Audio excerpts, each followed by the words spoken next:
Part 1. The pit opens. At dawn the Dales looked harmless, green miles of folded limestone soft as wet bread beneath a whitening sky, but Silas Whitlock knew the color of that green was wrong. It was too uniform, as though painted onto a surface that no longer breathed. The van climbed the single-lane track to Gaping Gill with a mechanical patience that reminded him of laboratory pumps, steady, inhuman, tireless. He sat in the passenger seat with a morphine pen in his palm. The dose light blinked amber, already half used, and he pressed it once against his thigh. The warmth came like small fingers kneading the bone. Beside him, Bex Hardcastle watched the landscape through a fogged window, her mouth moving silently, counting perhaps, or praying. The other students in the back were a blur of headlamps and nervous laughter. They thought this was an expedition. When they reached the sinkhole, mist lay over the moor like steam from a wound. The mouth of Gaping Gill opened in the grass, a stone ellipse breathing cold air from 8 kilometers below. Around it, Whitbehor's Dynamics had built a staging ring of floodlights, generators, and cable drums, all humming in sync. On the monitors inside the field tent, seismic readouts pulsed in thin pink lines. 8 kilometers of descent, bedrock mapped in millimeters. Somewhere under those numbers waited the thing they'd come for, the octahedron, the anomaly, the reflectionless geometry that should not exist. Silas signed the descent order. His handwriting staggered across the clipboard, thin as rootlets. The morphine steadied him only in the wrist, his thoughts still shook. The first cage lowered at 8:14. Steel cables groaned against the winch, floodlights swung into the void, revealing a wet throat of stone. The sound traveled upward, a deep inhalation that emptied the air from every lung nearby. Someone muttered a psalm. Silas told them to focus on the instruments. By the time his own cage descended, the mist had thickened to a wall. For a moment the world reduced itself to metal under his boots, the squeal of cable, and the cold roar of unseen water. The light from above folded into darkness, not fading but collapsing, like a door shutting behind him. At 2 kilometers he began to feel vibration through the soles of his feet. It was too regular for tectonic tremor, too slow for machinery. A pulse. He logged it on his wrist pad, seismic heartbeat, frequency 0.7 Hz. Bex's voice crackled through the headset, "Dr. Whitlock, do you hear that?" But the line filled with static that almost sounded like breathing. At 4 kilometers, the walls turned glassy. Limestone giving way to something vitrified, bubbled, as if the rock had once melted under pressure no human furnace could reach. The light from their helmets slid over it without reflection, even shadow seemed absorbed. Silas whispered to himself, non-reflective surfaces shouldn't exist in natural formation, and the words died before reaching his ears. At 6 kilometers, they reached the ledge where the octahedron waited. It floated a meter above the pit floor, turning slowly without visible support. Each face caught the light wrong, neither mirror nor matte, but an absence, a void that bent vision around itself. The surrounding air shimmered in geometric ripples, distorting the cave into impossible symmetry. Instruments failed first, compass needles spun, temperature sensors froze at absolute zero. Silas stepped closer. The others held back, their helmet beams thinning as though reluctant. He felt the morphine thinning too, leaving only a nervous clarity. His gloved fingers reached the surface. Touch. No resistance, only the sense that something vast turned toward him from the other side of touch. A field of pressure entered the space behind his eyes. His body translated it as color, but no known hue. His mind called it absence blue, before language failed entirely. The pulse returned, louder now, resonating in bone. Around him, equipment buckled inward, air compressed and released with a wet cough. Bex shouted his name, distant as through water. The octahedron's faces began to fold, each angle sliding into new alignment until the geometry resembled a blooming flower. From its center, liquid absence rose in a perfect sphere, darker than void, bright at its edges with some unrenderable spectrum. Then came the sound. 300 decibels by later estimate, though no meter survived to confirm. It wasn't noise but pressure made audible, space itself shrieking as it tore. The effect was instantaneous. The nearest students dropped as though their skulls had imploded, red mist blossomed, and then even that mist folded in on itself, erasing color. Silas did not fall. The morphine had slowed his pulse enough that perception lagged behind destruction. He watched Beck stagger toward him, hands pressed to her ears, eyes wide with the animal will to see what killed her. Her contact lenses caught the impossible hue and flashed it back unchanged. The liquid sphere extended a filament, caressing her cheek. Where it touched, the skin turned translucent, veins shining like molten silver. Bex did not scream. She whispered, "It's beautiful," and her voice layered with echoes, as if spoken by many throats at once. Silas reached for her, but the filament withdrew, trembling like a thought reconsidered.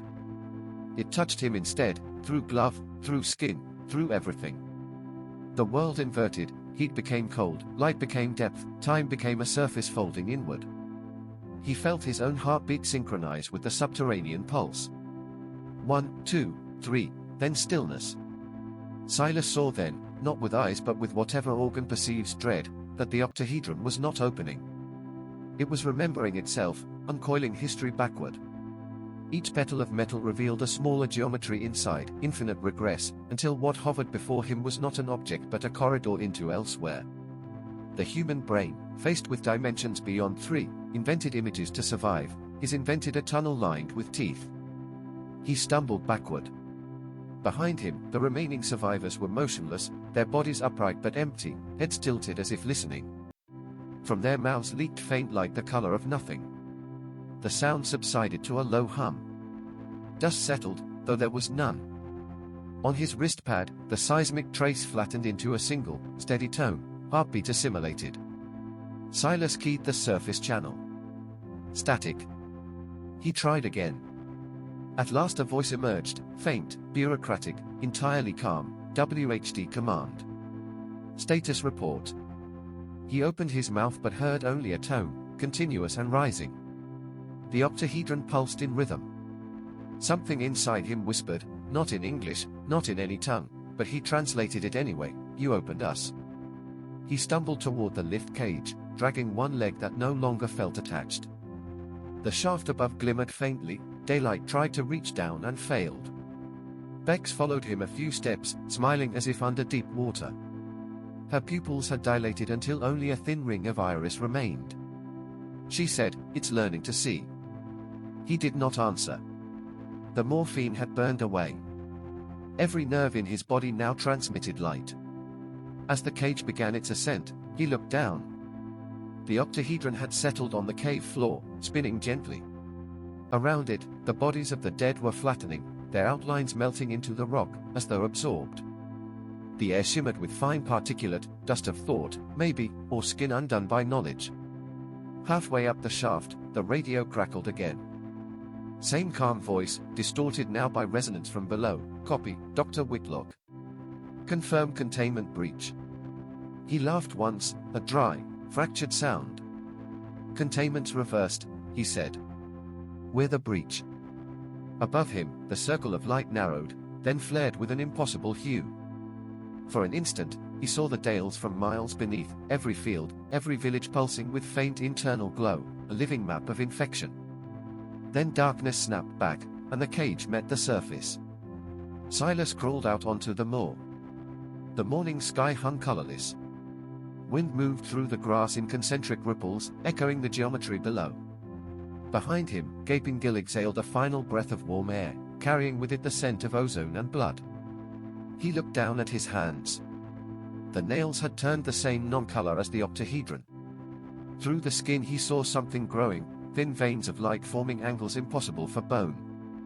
He closed his fists, but the shapes remained, flexing under flesh like patient seeds. From the portable speakers by the tent, a recorded message began to play on loop. "Welcome, Whitby Hall's personnel, to Project Gill Phase 4. Please report all anomalies to your supervisor immediately." Silas laughed again, softer this time. The moor answered with the faint hum of stone. He turned toward the valley. Clouds rolled low, tinted with a shade the brain could not name. It wasn't a color, he thought, it was the memory of one. He whispered into the dead radio, unsure who might still listen. "It's not under us anymore." The wind paused, as if waiting. Then the hum began again, deeper, slower, the heartbeat of something vast awakening beneath England. Aftermath on the moor. The moor looked like it had been burned from the inside out. At dawn, the mist came low across the heather, dragging a pale chemical smell that made the throat sting.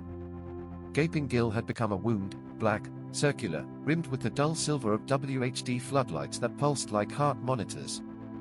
Every few seconds, one of the portable towers flickered and went dark, leaving the valley half-lit, like a mouth closing over its own tongue. Dr. Silas Whitlock stood by the perimeter tape, a thermal blanket around his shoulders and his eyes hidden behind cracked safety goggles. The morphine from the night before still ghosted in his veins, smoothing the edges of thought. Around him, men and women in yellow containment suits moved with a solemn rhythm, photographing, bagging, sealing. The official term, whispered, never spoken to camera, was decontamination protocol. Unofficially, they were scraping what was left of 22 students off the limestone. The incident commander, a man named Harcourt, approached carrying a tablet and the bored expression of someone who had done this too often. He wore a navy parka instead of a hazmat suit. The badge on his chest read WHD Emergency Oversight, Division C. Dr. Whitlock, he said, without warmth. We'll need your preliminary statement before noon. Silas nodded. His lips were cracked from the dry air. Of course. Harcourt watched him as though expecting a confession. You're the only surviving principal investigator on record. The corporation needs clarity. No press, no speculation. Just facts. Facts, Silas repeated, his voice distant. Yes. There was a sound. A light that wasn't light. And then. He didn't finish. Behind him, a containment worker slipped on something slick, caught himself, and muttered a curse. The ground still steamed, faintly, where the students had fallen. Harcourt cleared his throat. We'll classify the event as a gas pressure anomaly. Temporary geothermal release. Possibly bioluminescent aerosols. You'll confirm that hypothesis when you sign. Silas looked up at the man. The morphine was wearing off, and the tremor in his hands returned. It wasn't gas, he said quietly. It was something else. Dr. Whitlock. I saw it move. It moved like it wanted to be seen. Harcourt's jaw tightened. You're in shock. You've inhaled God knows what. We'll schedule a debrief with medical later. For now, rest. Don't talk to the others. Especially the girl. The girl, Silas echoed. Rebecca Hardcastle. She's stable, for now. We're moving her to the Leeds containment wing. Silas turned toward the line of ambulances. Through the mist, he could see her, Bex, sitting upright on a stretcher, eyes fixed on the horizon. She looked clean, untouched, though her hazmat shroud was spattered with ash. Two medics spoke to her softly, but she didn't respond. Her lips moved in a slow rhythm, as if repeating a word that didn't belong to any language. A medic noticed Silas watching and pulled the stretcher curtain closed. By mid-morning, the corporate tents had bloomed across the moor like pale tumors. Each one bore the WHD logo, a white octahedron split by a red fault line. Inside, the air smelled of disinfectant and fear. A field lab had been set up beside the ranger's hut, centrifuges, blood kits, portable servers. Silas sat under a lamp, filling out the immediate incident response form 7C. The questions were absurd in their normality. Time of event, 22:17 British Summer Time. Number of casualties, 22. Observed physical anomalies, describe. Was the site exposed to non-standard radiation, YN unknown. His handwriting looked like someone else's, small, deliberate, bureaucratically polite. He wrote unknown 3 times, then crossed it out and wrote yes. A young compliance officer, no older than the students had been, hovered nearby with a clipboard. Dr. Whitlock? Legal wants the report in metric, not imperial. And could you avoid terms like sentient movement? They are hard to quantify. Silas smiled faintly. Of course. Hard to quantify. Outside the tent, a helicopter thundered overhead, scattering dust through the plastic seams. Silas's coffee rippled in its cup. For a moment, the sound reminded him of that noise underground, the impossible shriek that had cut through matter itself. He set the pen down. He could still feel it in his skull, not as memory, but as a tone vibrating behind his eyes.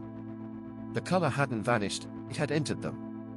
At 2 p.m. hours, a delegation from the Department of Energy and Defense arrived.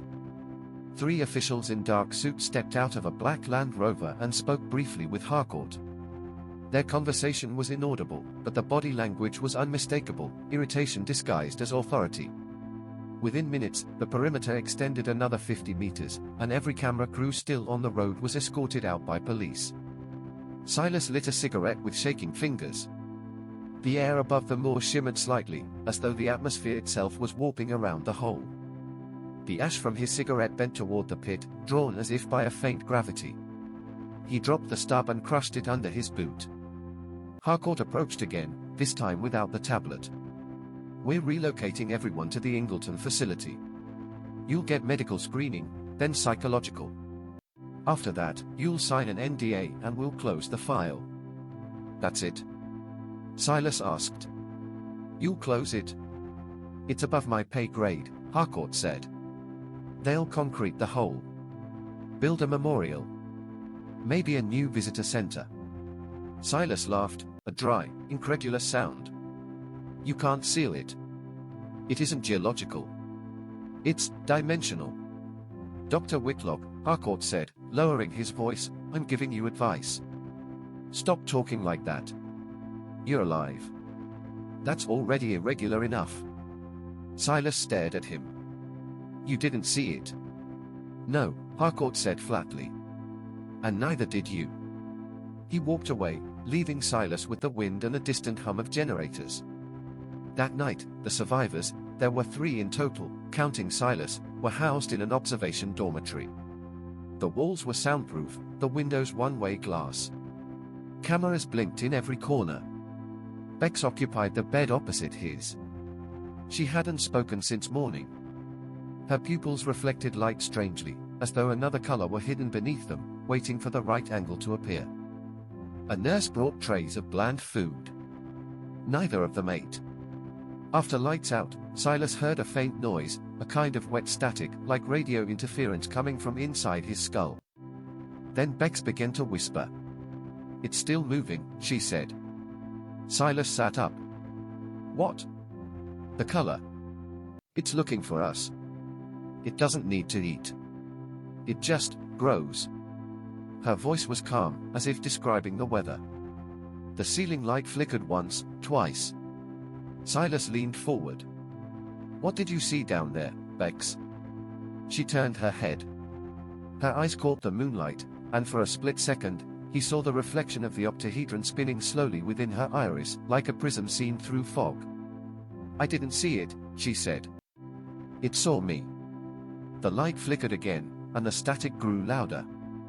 Outside, the moor breathed, not metaphorically, but audibly, a deep, seismic inhale that made the metal bed frames tremble. Then, silence. At 3:17, Silas woke to the sound of footsteps in the hall.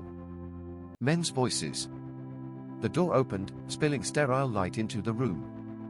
Harcourt entered with 2 medics in full biohazard gear. "Dr. Whitlock," he said briskly. "You're being transferred." "Where to?" "Leeds containment. Protocol update." Silas looked toward Bex. "And her?" "She's not on the list." The medics approached, their gloves whispering. Silas backed against the wall. "You can't just." Harcourt gestured to one of them. A needle flashed. As the morphine slid into his arm, the world softened again. He caught one last glimpse of Bex sitting upright in bed, watching him with that same unreadable calm. Then, before darkness took him, he heard her whisper once more, not to him, but to something above them. "It's learning to speak through us." When Silas woke again, he was in a different room. White walls. A single observation window. His clothes had been replaced by a paper gown. A speaker crackled. A woman's voice, measured, official. "Dr. Whitlock, this is Dr. Winthrop with psychological oversight. You were involved in an incident at Gaping Gill on the 7th of October. For record integrity, please confirm your name and state of mind." Silas stared at the ceiling. There was a faint hum coming from the ventilation shaft, the same frequency as before. "My name is Dr. Silas Whitlock," he said. "And I think the country's sick." A pause. The voice replied, polite and automatic. "We'll make a note of that." The speaker clicked off. Silas lay there for a long time, listening to the hum. It was steady. Pulsing. Almost like a heartbeat. The silence beneath leads. The room had no clocks, but Silas could tell time by the lights. Every 4 hours, the fluorescence dimmed, and the hum in the vents changed key. The rhythm was clinical, deliberate, a bureaucratic imitation of the sun. He'd been awake long enough to map it. At first, the silence was a relief. After the moor, the screaming wind, the scent of scorched limestone, this sterile quiet seemed humane. But on the second cycle, the silence thickened, became textured, listening. He began to sense another heartbeat beneath the hum. Not human. Not machine. A slow vibration that seemed to move through the walls like a pulse through living tissue. He pressed his palm to the metal. It was warm. Dr. Winthrop returned at what he guessed was noon, the lighter muted amber. She carried a tablet, spoke through a half-smile that didn't reach her eyes. "Good morning, Dr. Whitlock. How are we today?" Silas gave her a look that was half amusement, half exhaustion. "You sound like a nurse asking a corpse for feedback." She blinked, polite. "That's quite vivid. Shall we begin?" He shrugged. "Why not?" Winthrop's stylus moved efficiently. "Let's revisit your last statement. You mentioned color that wasn't part of the visible spectrum. Can you elaborate?" "I can't see it," Silas said, rubbing the bridge of his nose. "It's what vision becomes when it dies. The after-image of perception. Like remembering a dream that was never yours." She typed. "And this color, you believe it's conscious?" "I don't believe anything anymore, Doctor. I recognize it. Recognition doesn't require belief." She looked up at him, eyes narrowing slightly. "You're speaking metaphorically, yes?" Silas smiled faintly. "You ever tried to disinfect an idea, Dr. Winthrop?" She said nothing. Somewhere down the hall, something metallic struck the floor, a distant clatter followed by quick, muffled voices. The sound was gone in seconds, absorbed by the walls. Winthrop continued typing. "We'll be conducting a neuroimaging session later today. You may experience some discomfort. Try to relax." "Discomfort," Silas echoed. "That's one word for infection." Her stylus paused. "Infection. It's in us, Doctor. In our sight, our language, our measurements. You're already translating it without realizing. Even now, your pen's slower than when you started." Winthrop glanced at her tablet. The stylus had indeed begun to lag, leaving faint trails across the digital surface, as though the screen were melting. She frowned, tapping the edge to reset it. "Side effect of the shielding field," she murmured. But the hum in the room had changed again, higher now, almost curious. That evening, Silas was escorted down 2 levels to what they called Observation B. The guards wore WHD insignia, but their faces were pale, eyes unfocused. The lift smelled faintly of ozone and bleach. At the bottom, a corridor stretched ahead, metal, clean, humming. Behind each glass door, another subject sat alone in identical rooms. Some stared blankly. Some moved their lips in silent prayer. One banged his head against the wall in slow, rhythmic intervals. Silas asked, "They survivors too?" The nearer guard said nothing. The other pressed a code at the far end, and the door hissed open. The lab beyond looked like a hospital reimagined by engineers, cold blue lighting, suspension cables, machines shaped like skeletal MRI coils. On a central table lay a glass chamber filled with saline.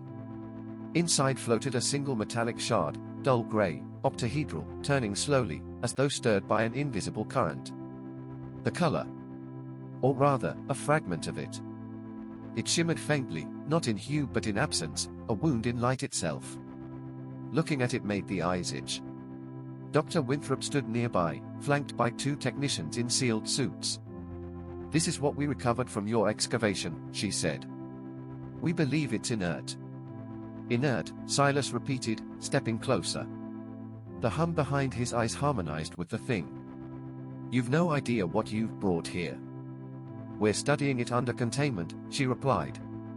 "It emits no radiation, no known energy signature. But the electromagnetic field fluctuates when people approach. It seems reactive."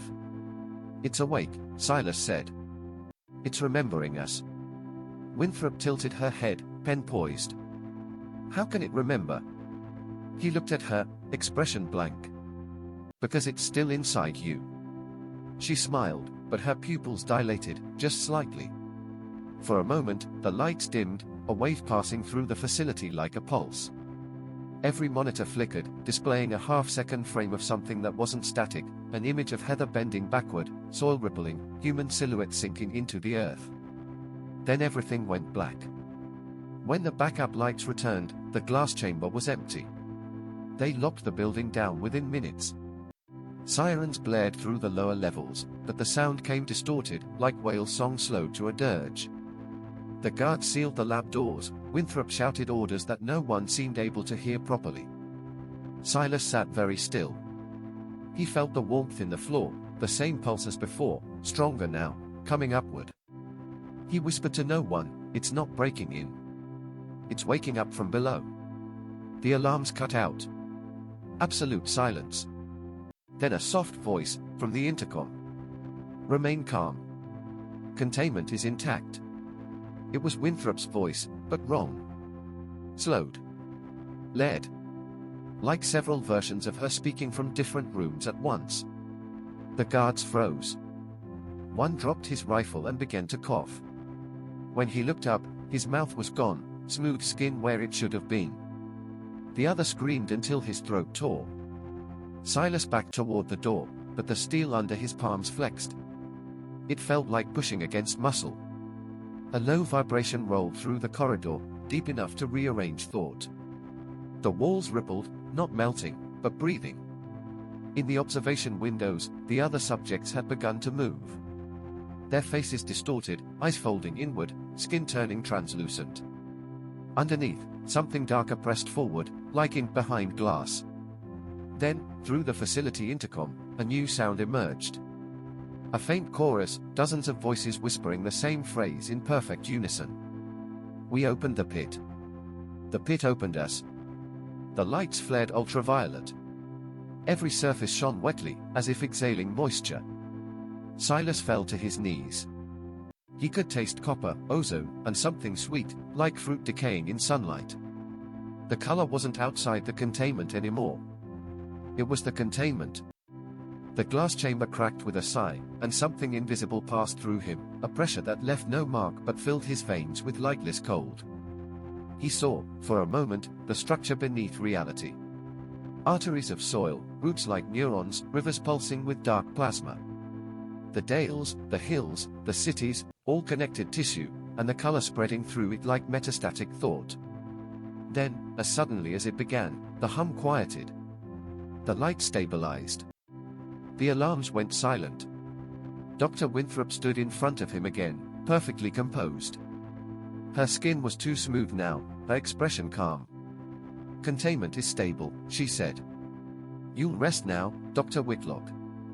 Silas stared up at her, trembling. "You're not her." She smiled. "No.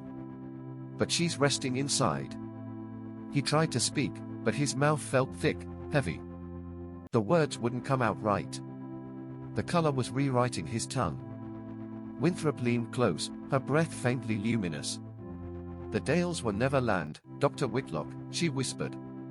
"They were always flesh." When the surveillance feed reviewed the footage 12 hours later, the lab was empty. The staff, the guards, Dr. Winthrop, gone. Only Silas remained, sitting cross-legged on the floor before the cracked chamber, smiling faintly. The audio log captured one final sentence before the feed died. "It's learning to use our bureaucracy." Then static. And the hum, steady, patient, alive. Part 2. Scene 4, Malham Falls. The rain came in straight lines, as if drawn by an engineer. Cold, fine, relentless, the kind that never made a sound against the ground, only thickened the air. By dusk, the valley looked carved from bone. Every stone wall and sheepfold gleamed with a damp sheen, and the falls, usually a silver ribbon through the gorge, had turned the color of weak tea. Finn had not meant to come back. He told himself he was only here to confirm the containment report, the official fiction WHD fed to the locals. Routine post-event evaluation, they called it. But the truth sat deeper, inside the old ache of recognition, that what had been buried here wasn't done with them yet. His boots sank into the moss-slick ground. The descent to the base of the falls felt longer than he remembered, or perhaps the land had grown. The air smelled wrong, like iron mixed with honey. He stopped halfway down the slope. The water's sound had changed. No rhythm, no repetition. It was murmuring, something closer to speech. When he reached the stream, he found the rocks scattered in geometric patterns, perfect circles of shale, each no wider than a man's hand. They pulsed faintly when the rain hit. He crouched beside one, held his torch low. Inside the shallow pool, a shimmer moved, not reflection, not color. More like the absence of reflection, a hole in the image of the world. The same wound he'd seen in Leeds. He swallowed hard. The report had said no residual activity detected. But the water disagreed. Jesus Christ, he whispered. The rain swallowed his voice. He straightened, staring up at the falls. The flow seemed denser now, almost viscous, dragging strands of black sediment down the rock face. The longer he looked, the less it resembled water at all, more like a translucent fabric, pulling downward from something unseen above. He felt it before he heard it, that low vibration underfoot, like a great machine beginning to stir. The same pulse he'd felt in the containment facility. By the time he reached the village, the lights were already dimming. A few cottages still burned oil lamps, their glow distorted by the fog. No one walked the lanes. No dogs barked. Only the faint sound of radios, dozens of them, crackling through open windows, all tuned to the same frequency. At first he thought it was interference. Then he recognized the voice. Remain calm. Containment is intact. Winthrop's voice. But slower, deeper, almost tender. He pushed open the door to the post office. Inside, a single lamp burned on the counter. The radio beside it flickered with static, then fell silent. A shape moved in the back room. Hello. Mrs. Corby emerged, the postmistress, 70 if a day, her cardigan soaked through. Her eyes were open but distant, pupils milk-white. Evening, Mr. Whitlock, she said softly. You're late for the reading. Finn froze. The what? The reading. They are calling from under. We're all to listen. Behind her, through the rain-smeared glass, he saw figures gathering in the street, neighbors, farmers, the constable, each carrying a radio, each holding it close to their chest like an infant. The radios began to hum in sync. The sound wasn't electrical, it was vocal, hundreds of overlapping breaths. We opened the pit. The pit opened us. Mrs. Corby smiled, and the skin around her mouth rippled, soft as wax. Finn stepped back, fumbling for the door. His hand came away wet, the wood pulsing faintly, alive. He ran. At the village edge, he turned once, gasping. The people had arranged themselves in a wide circle around the war memorial. The radios floated a few inches above their hands, turning slowly, like compass needles aligning to an unseen pole. Above them, the clouds pulsed with a light too deep to be lightning, a slow strobe of green-black that made shadows stretch the wrong way. Finn kept running until the moor swallowed the road. His breath came sharp, burning. Behind him, the hum grew louder, blending with the sound of the rain until both became indistinguishable. He fell to his knees near the limestone ridge, fingers sinking into the wet soil. It was warm. He dug instinctively, as though to find purchase, but the earth yielded. The mud pulled at his hand like flesh, soft and fibrous. Something beneath it shifted, pressing upward. He yanked his arm free, heart hammering. In the faint light, he saw veins of pale luminescence spreading outward from his footprints, glowing capillaries tracing the contours of the moor. A low voice rose from below, not in words but in rhythm, the sound of bureaucratic cadence, the droning hum of forms, approvals, signatures. He realized, with a horror that felt bureaucratic in its precision, that the system itself was infected. The color had learned administration. By dawn, the valley was silent again. A WHD helicopter circled overhead, its spotlight skimming the tree line. Through the fog, the village was gone. Not destroyed, absorbed. Houses melted into one another, roads looping like nerves. At the center, where the memorial had stood, the earth pulsed faintly, like the rise and fall of a sleeping chest. Finn stood at the ridge, rain still falling in perfect verticals. He raised the field recorder from his coat pocket, an old habit, and pressed record. His voice shook as he spoke. This is field note 17B, subject, Malham Falls. Date, irrelevant. He hesitated, listening to the moor breathe. The color is no longer contained. It's learning through us, through procedure, through language. We thought the infection was biological. It's administrative. The recorder clicked. From somewhere deep beneath him, the hum returned, slow, patient, the sound of something filing itself into the structure of the world. Finn lowered the device, whispering to himself. They'll call this another anomaly report. But it's the only bureaucracy that's truly alive. The rain thickened. The moor exhaled. And from the folds of fog, faintly, came the sound of a woman's voice, distant and serene. Containment is stable. He turned toward the sound. And the earth opened to meet him. The interim committee. The glass building rose out of the fog like an unfinished thought, a black monolith mirrored in the T's, its edges breathing faint light from within. Inside, the air smelled of disinfectant and paper, bureaucracy's attempt at holiness. Dr. Silas Whitlock stood at the far end of the boardroom, drenched to the bone, eyes red from the moor. He hadn't slept in 40 hours. The rain still lived inside his head, whispering in tones that almost made sense. They had called him back for containment review. That was the phrase Winthrop used in the encrypted summons, the kind of language that meant the disaster had already happened and they just hadn't named it yet. At the table sat 7 figures, all identical in posture, grey suits, government lanyards, no smiles. Behind them, the projector hummed, casting an image onto the frost glass wall, satellite footage of the Dales, glowing faintly with veins of amber-green light, as though the land itself had been revascularized. No one spoke for a long time. Finally, Winthrop said, "You were there." Silas nodded. "I was." "Summarize." Silas stared at the table. The wood grain had begun to ripple slightly, not visually, but perceptually, as if the air between him and it were alive. He forced himself to speak. "Malham's gone. The land reorganized itself. I think the color is—" "Don't use that term," interrupted a woman from the ministry. Her voice was smooth, rehearsed. "Official nomenclature is chromatic residue event." Silas laughed, a dry, broken sound. "It's not residue. It's still acting. It's absorbing, learning. The villagers will be designated as unrecoverable." Winthrop's tone was clinical, almost bored. "We're moving into procedural stage 6. Neutralize the site, rewrite the narrative. We'll say it was a sinkhole collapse. Fault in the limestone." Silas looked around the table.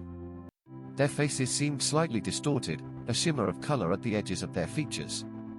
The longer he looked, the less human they appeared, as if their expressions were being rendered from memory rather than seen. He blinked hard. "You can't redact reality." The ministry woman smiled faintly. "Doctor, everything real is already redacted. That's what government is." The projector flickered. A new slide appeared, a still image from the Malham CCTV feed, timestamped 3 hours before the blackout. A crowd stood in front of the church, heads tilted skyward. In the middle, their bodies formed an octahedral pattern. Silas stepped closer. "Where did you get this?" "Recovered by the data team," Winthrop said. "There's something else. Play the audio." The speakers hissed, then crackled into clarity. We opened the pit. The pit opened us. The words were quiet, lead, like many voices reading from the same script at once. Is that? Silas began. Yes, said Winthrop. It's your voice. He went still. That's impossible. Winthrop slid a folder across the table. Inside were printed transcripts, hundreds of lines of the same phrase, repeated in bureaucratic formatting. Subject Whitlock, S. Anomalous speech event, transcript #0001-0032. Silas stared at them. Every copy of his name was slightly off, one letter inverted, a diacritic mark out of place, like the language itself had mutated. He whispered, this isn't data corruption. It's replication. It's infectious syntax. Winthrop said nothing. Minutes passed in the kind of silence that isn't really silence, more like pressure, a vacuum of thought. Finally, the ministry woman began to type. The projector mirrored her screen onto the wall. Interim Committee, Minutes, October 17, 2031. Each word she typed appeared twice, first in English, then beneath it, in a second script that seemed to write itself, line by line, shimmering like liquid text. Stop typing, Silas said quietly. She didn't. Her eyes had turned upward in her skull, mouth slack, fingers still moving. The letters continued appearing on their own, faster now, as if the document were completing itself. On the projection, the English minutes began to bleed into the other language, letters twisting, words reversing. Agenda Item 3, Containment Protocol Revision. Agenda Item 3, Containment Protocol Replication. Agenda Item 3, Containment Procreation. Winthrop reached for the laptop. Kill the feed. Too late. The wall of glass rippled. The words kept writing themselves, no longer typed, but grown. Lines of script etched across the surface, branching into veins of black light. The committee members froze, mouths open, eyes wet with color. The projector imploded with a soft sigh. When the emergency lights came on, Silas found himself alone. The table was empty. Except, not quite. The chairs were occupied, but what sat in them wasn't flesh. Each figure had collapsed into a husk of paper, stacks of printed minutes, arranged roughly in human shape. The smell of ozone filled the air. He reached for one. The pages were warm. The top sheet read. Interim report, Whitlock, Silas, subject classified as containment anchor. Below it, in a script no human had written, a second translation. The word that learns itself. Silas's vision swam. The rain was in his ears again. He stumbled toward the door, but when he touched the handle, it pulsed beneath his fingers. The stainless steel had gone soft, alive. The intercom crackled overhead. A voice, Winthrop's, but stretched thin, like tape overheated, whispered. Containment remains stable. The infection is linguistic. Do not think in English. The line went dead. Silas pressed his forehead to the glass, breathing fast. Outside, dawn was breaking, a thin, sickly light that turned the T's into a ribbon of grey fire. He looked down at his hands. Words were forming beneath his skin, faint but legible, minutes of the meeting, written in bloodlight. He whispered, it's not spreading through touch. He raised his eyes. In the reflection, the words on his face rearranged themselves, answering. No. Through meaning. The directive. The subterranean conference room had no windows, no clocks, and no history. It existed purely for events that must never have happened. The air was a mixture of antiseptic and quiet terror. Silas sat at the far end, wrists cuffed loosely to the table, a token gesture of control. Around him, 3 civil servants, 2 military officers, and one voice that came only through the intercom, the Prime Minister, or the illusion of one. A fluorescent hum filled the space. The light flickered once, as though momentarily breathing. A woman in grey began the meeting. Agenda, post-malum narrative. Go on, the intercom said, the voice sounded strangely doubled, as if spoken both from above and behind. She slid a file across the table. It was unmarked, but Silas could smell bleach and printer ink. Draft communique for public release. All references to color are replaced with geothermal contamination. Civilian casualties attributed to sinkhole collapse and toxic gas emission. The event will be rebranded as a localized mining accident. Silas laughed softly. It came out more like a cough. You think you can bury it under paperwork? The officer nearest him didn't look up. Paperwork buries everything, Doctor. Even history. Silas leaned forward. This isn't a story you can edit. It edits you. The room went still. The intercom crackled. The Prime Minister's voice returned, metallic, careful. Dr. Whitlock. Your cooperation has been noted. But I'm told you experienced exposure. He hesitated. If by exposure you mean infection. We mean exposure, the voice interrupted. Silas looked down at his arms. The words that had grown there were fading, replaced by pale scars in the shape of syntax. He could still feel them, like static beneath the skin. It's not biological, he said slowly. It's linguistic. A mimetic tumor. You don't breathe it, you understand it. Once you do, it uses comprehension as a vector. Containment, the officer asked. There isn't one, Silas said. Language itself becomes the host. The projector flared to life, showing footage from Yorkshire, aerial drone scans over what used to be Malham. The land was now unrecognizable, veins of green-black light pulsing under the soil, moving in slow rhythm, like a heartbeat the size of a valley. This was taken 12 hours ago, said the woman in grey. We've lost satellite lock since then. The ground reconfigures itself.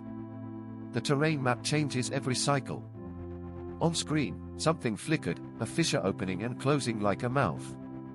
The surrounding hills flexed inward, exhaling mist.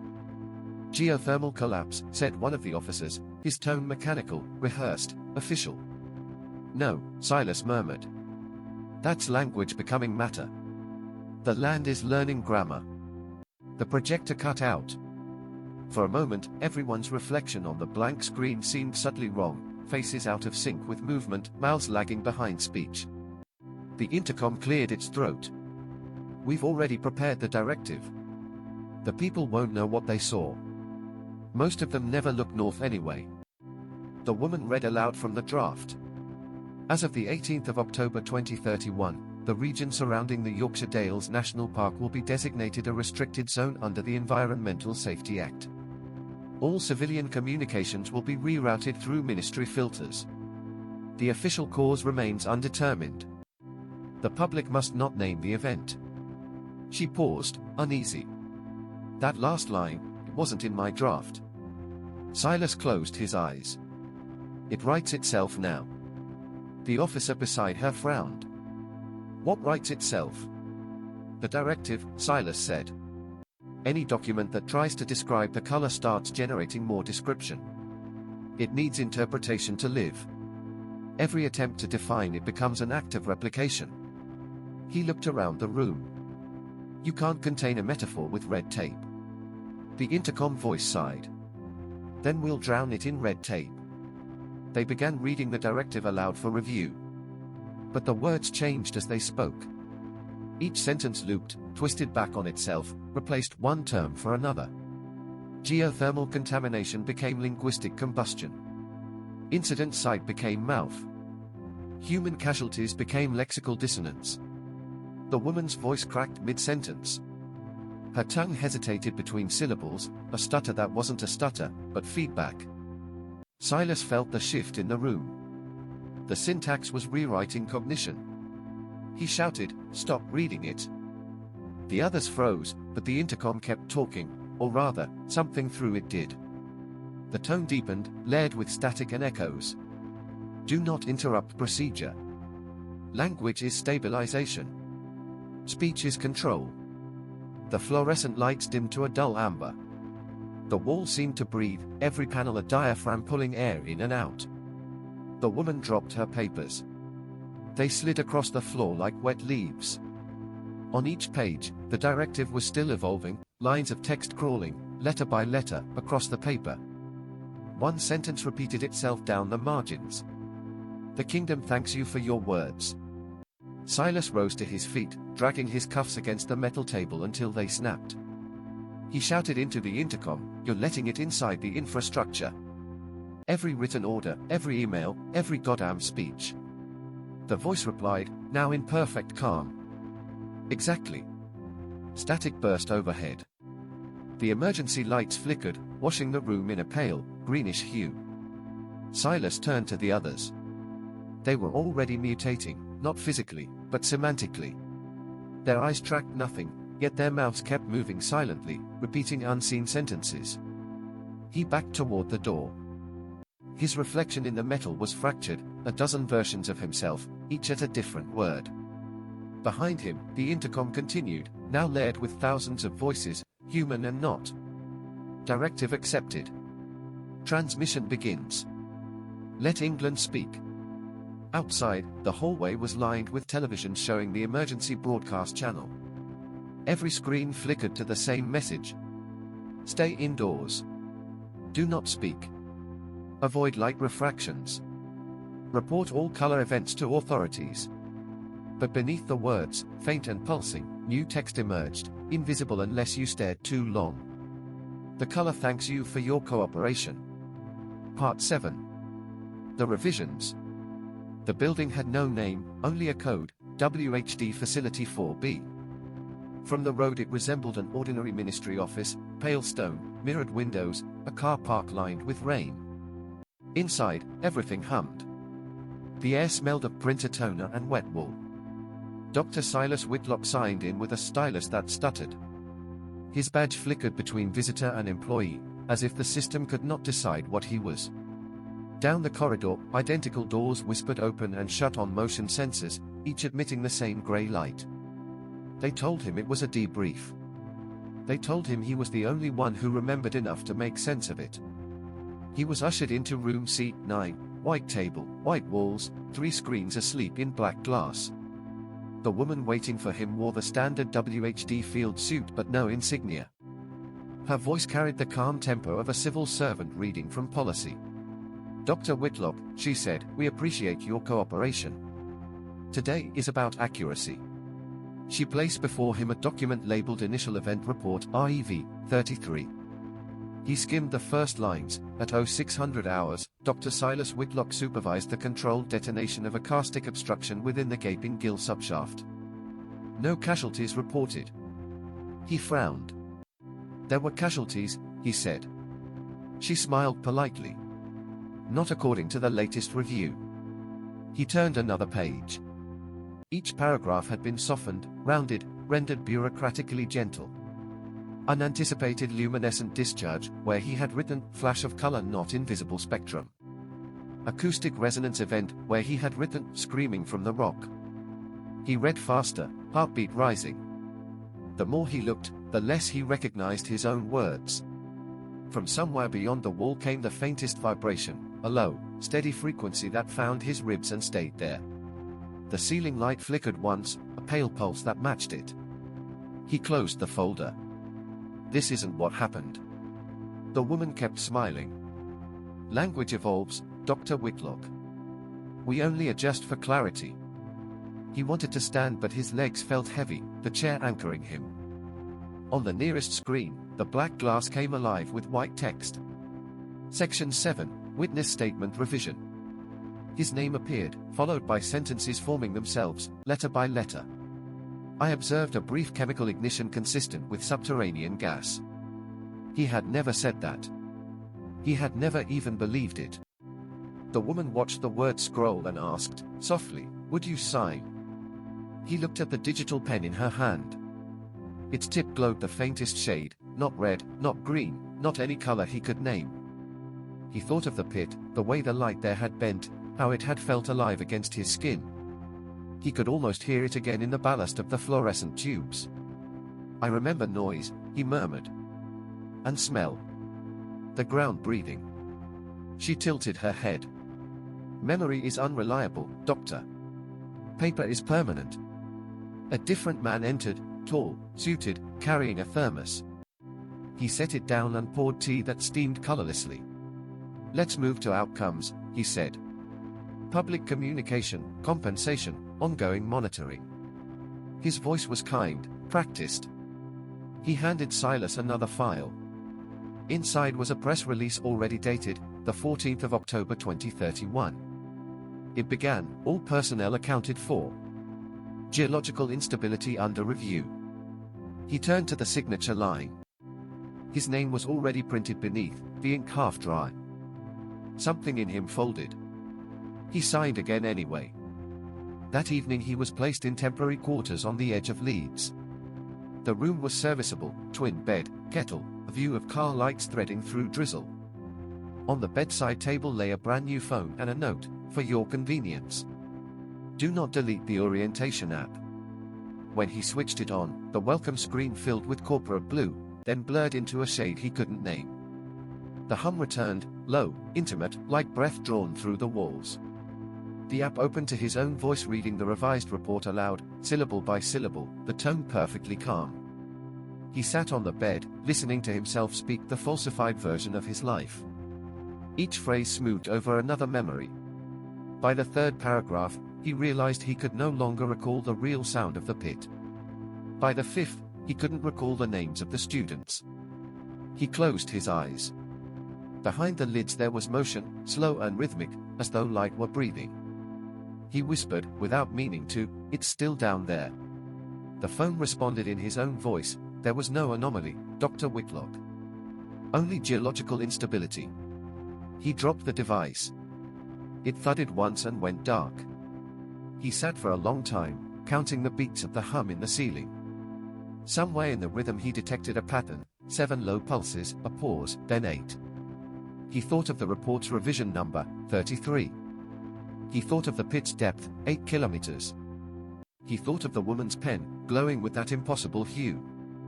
At last he rose and crossed to the window. The car park lamps below flickered in unison. Each flare matched the pulse in his chest. The rain outside no longer looked grey but faintly tinted, as if each droplet held a trace of something returning. In the glass he saw his reflection hesitate, then resume a fraction of a second behind him. When he lifted his hand, the reflection's fingers lingered in the air, tracing a shape, 8 lines converging into a point. An octahedron. The hum deepened, almost kind. From the phone on the floor came his recorded voice, whispering the closing sentence of the revised report. "The event has been contained. The subject remains compliant."